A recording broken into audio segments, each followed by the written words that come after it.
दोस्तों mission competition द्वारा एक बार फिर से 70वीं बीपीएससी के लिए टेस्ट सीरीज स्टार्ट कर दिया गया है 69वीं 67वीं 68वीं की तरह। ठीक है, इस टेस्ट सीरीज में आपको प्रॉपर एनसीईआरटी बेस्ड सारे टेस्ट मिलेंगे। इस टेस्ट सीरीज के अंदर में जो अलग अलग कोचिंग संस्थान होते हैं, आस्था, प्रोफेक्शन, आईएएस, दृष्टि, ऐसे कोचिंग संस्थान के आपको यहाँ पे टेस्ट दिए जाते हैं। एनसीईआरटी बेस्ड टेस्ट होगा और एनसीईआरटी बेस्ड टेस्ट लगभग 20 के आसपास आपको या उससे भी अधिक मिलेंगे। सेक्शनल टेस्ट आपको 30 के आसपास और फुल लेंथ टेस्ट आपको 30 के आसपास। ओवरऑल अगर बोला जाए तो 80 प्लस यहाँ पे टेस्ट आपको मिलेगा। ठीक है, और आपका आंसर का एक्सप्लेनेशन भी आपको इसमें मिल जाएगा। अच्छा, एक बात ध्यान रखिएगा, हम लोग ये नहीं बोलते हम लोग आपको बाइलिंगुअल टेस्ट प्रोवाइड करेंगे। हमारे पास जैसे जिस हिसाब से टेस्ट आएगा, यानी हिंदी लैंग्वेज होगा हिंदी में मिलेगा, अंग्रेजी लैंग्वेज होगा अंग्रेजी में मिलेगा। प्राइस इसका सिर्फ 199 रुपए रखा गया है, वन टाइम पेमेंट है और ये 70वीं प्रीलिम्स तक एक्टिव रहेगा। ठीक है, यहाँ पे ये क्यूआर कोड है, इसके ऊपर आप स्कैन करके आप लोग पेमेंट कर सकते हैं और पेमेंट करने के बाद इस नंबर के ऊपर आप लोग व्हाट्सएप कर दीजिएगा और व्हाट्सएप करने के टाइम आप लोग अपना नाम, शहर का नाम और ये लिखिएगा 70वीं बीपीएससी टेस्ट सीरीज में जुड़ना है, फिर आपको ऐड कर लिया जाएगा। हेलो एवरीवन, जय हिंद, नमस्कार, welcome you all to mission competition. दोस्तों, क्या इस बार बिहार एसएससी में अगर आप नौकरी नहीं ले पाए तो क्या ये अब आपका आखिरी मौका है? अब दोबारा से वैकेंसी नहीं आने वाला है, तो ये बहुत इंपॉर्टेंट बात है। और एक तरीके से मैं बोलूँ तो यस, आपका ये लास्ट चांस है। लास्ट चांस कैसे है मैं आपको सब कुछ डिटेल में बताऊंगा। उससे पहले आप सभी को जय श्री राम, राधे राधे। यहाँ पे 2 दिन पहले मैंने एक नोटिस शेयर किया था, ये लेटर सर्कुलेट किया गया था। ठीक है, सामान्य प्रशासन विभाग के द्वारा, और ये लेटर जितने भी डिपार्टमेंट्स हैं उनको ये सर्कुलेट किया गया था। किस संबंध में है तो देखिए, 22 को और 23 को 10 बजे से लेकर 1 बजे तक मीटिंग होने वाला है।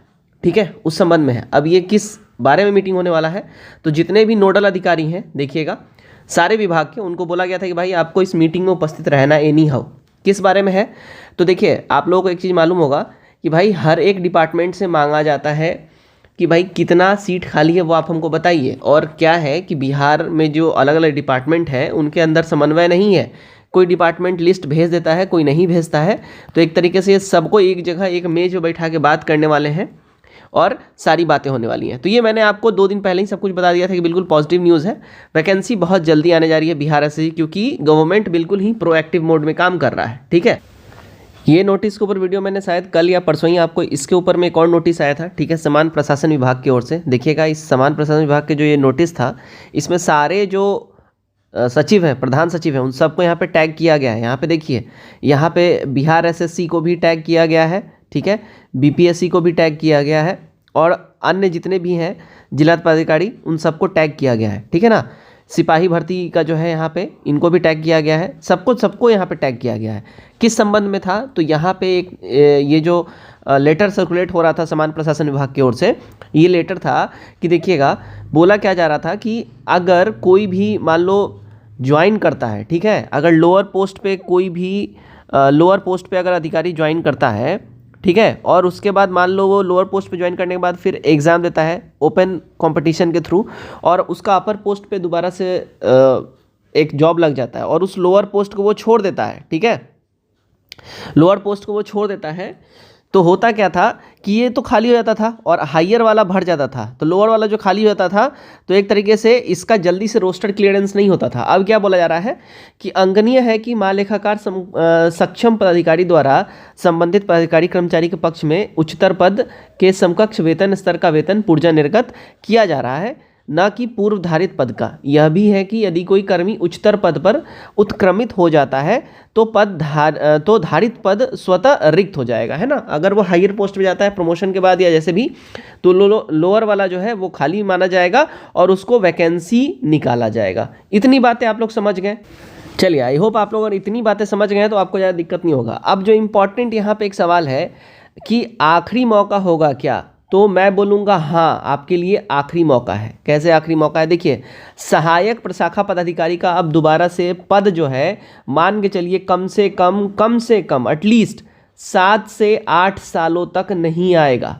ये लिख लीजिए आप, कैसे नहीं आएगा बता देते हैं। कितना सीट आएगा ये भी जान लीजिए। ठीक है, सबसे पहले ये जान लीजिए कि जो ओवरऑल जो एएसओ का, यानी कि अब जो एएसओ यानी पहले जो सहायक प्रशाखा पदाधिकारी होता था, उसका जो ओवरऑल जो सृजित पद है वो 3900 है, समझिएगा। ठीक है, इसका 25% जो है, 25% डिपार्टमेंटल एग्जाम के द्वारा भरा जाता है, जिसको आप यूडीसी बोल लीजिए। ठीक है, यूडीसी के द्वारा इसको भरा जाता है।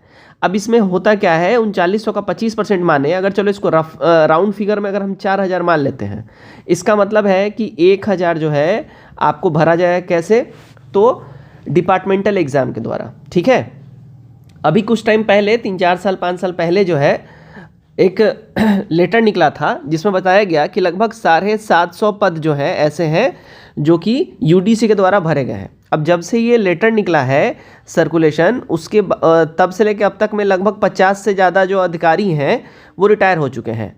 ठीक है, तो अगर हम इसका देख ले तो मोटा मोटी 700 ऐसे ही हो गया। ठीक है, 700 ऐसे ही हो गया।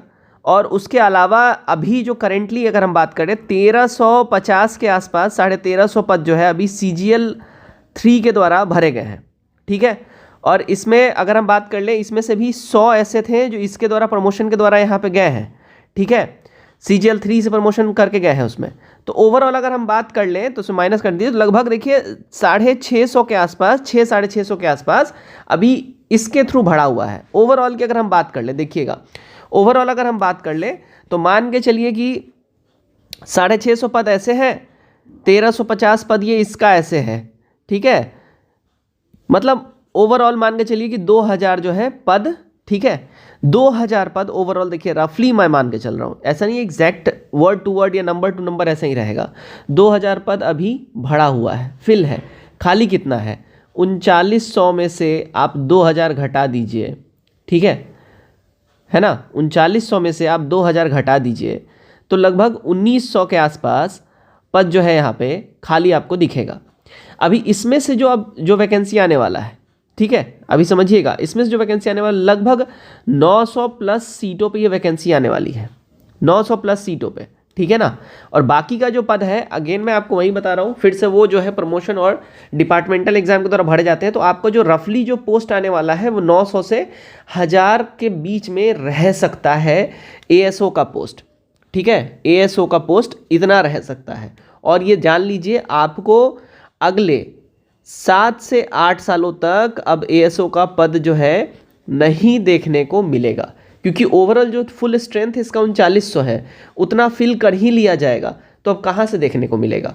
ठीक है, अब ASO के अलावा जो दूसरे पद हैं बिहार SSC CGL अपना जो है CGL 4 में, इसमें इसके अलावा भी बहुत सारे पद होंगे जिसके तहत ओवरऑल जो वैकेंसी आने जा रही है, ओवरऑल वैकेंसी की मैं बात कर रहा हूँ, ASO तो बहुत बड़ा नंबर में रहेगा। तो ओवरऑल वैकेंसी जो है देखिएगा 2200 प्लस के आसपास रहेगा। ठीक है, मिनिमम 2200 के आसपास रहेगा, इससे ज़्यादा ही रहेगा। तो इतना रहेगा। और चूंकि आप देख ही रहे हो पूरा कितना एकदम प्रोएक्टिव मोड में सरकार काम कर रही है, मैंने प्रॉपर आपको पूरा नोटिस वगैरह सब कुछ दिखा दिया है, बिल्कुल करेंट। ठीक है, ये आपको आचार संहिता लगने से पहले आपको देखिएगा, ये फरवरी में आपको वैकेंसी दिख जाएगा, फरवरी मिड टू लास्ट से पहले। ठीक है, मिड टू लास्ट से पहले आपको ये वैकेंसी दिख जाएगा।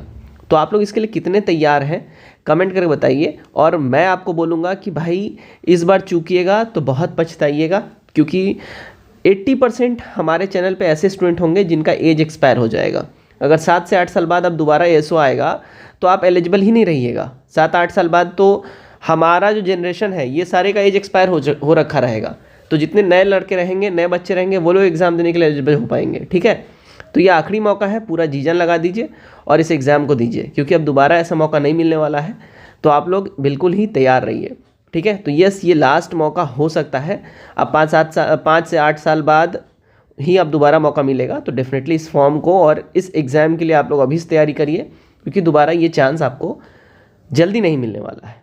धन्यवाद।